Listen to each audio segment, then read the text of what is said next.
Hello, welcome to another radio and television station, and I'm Katri. Here comes the local news. On January 17th, in Hanoi, the Ministry of Foreign Affairs solemnly celebrated the 50th anniversary of signing of the Paris Agreement on ending the war and restore peace in Vietnam, January 27th, 1973, January 27th, 2023. In their commemorative speech, Mr. Foreign Affairs Bùi Thanh Sơn emphasized from negotiation to protect independence after the August Revolution in 1945 to negotiation the signing of Geneva Agreement in 1954 and culminating in the negotiation and signing of the Paris Agreement in 1973, creating a premise for our people to realize aspiration for peace, national independence, national unification, and prosperous development. This victory has strategic significance, creating new situation for our troops and people to move forward to fight to topple the puppet regime with the culmination of historic Ho Chi Minh campaigns, complete liberation of South, reunification of our land, open an era of peace, independence, unification, and development in Vietnam. According to Mr. Bùi Thanh Sơn, the process of negotiating, signing, and implementing the Paris Agreement is an extremely valuable book on Vietnam's School of Foreign Affairs and Diplomacy with many valuable lessons, including lessons that have become philosophy, views for the foreign policy of our party and state in the process of renovation, national development, and defense of our land. The Vietnam Association of Seafood Exporters and Processors, or VASEP, said that by the end of 2022, Vietnam will be the top 3 largest seafood exporter in the world. VASCP said that in 2022, the Iceland seafood industry set an export record of $11 billion, the highest level ever, making Vietnam one of the third largest seafood exporter in the world. According to VASCP, among seafood export in 2022, the 2 items that recorded more impressive numbers are shrimp and pangasius.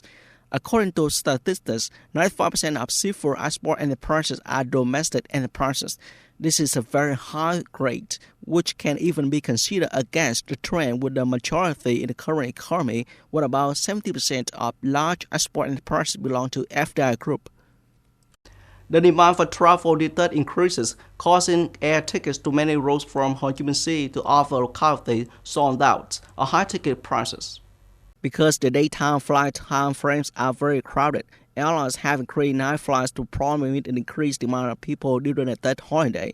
Facing that situation, the Civil Aviation Administration of Vietnam has just now requested airlines to arrange flight operating at night to meet the travel needs of people on the basis of suitability with aviation infrastructure and the work of insurance, security, and safety.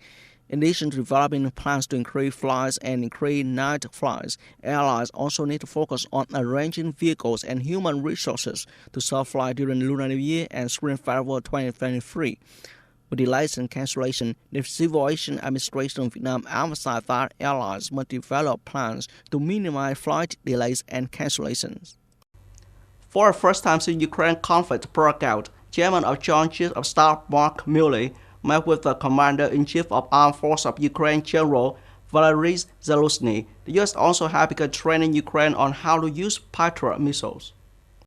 Speaking to reporters on January 17th, U.S. Air Force Brigadier General Pat Ryder said there are 90 to 100 Ukrainians who will be trained for several months at military base in Oklahoma and how to use and maintain a Patriot missile defense system.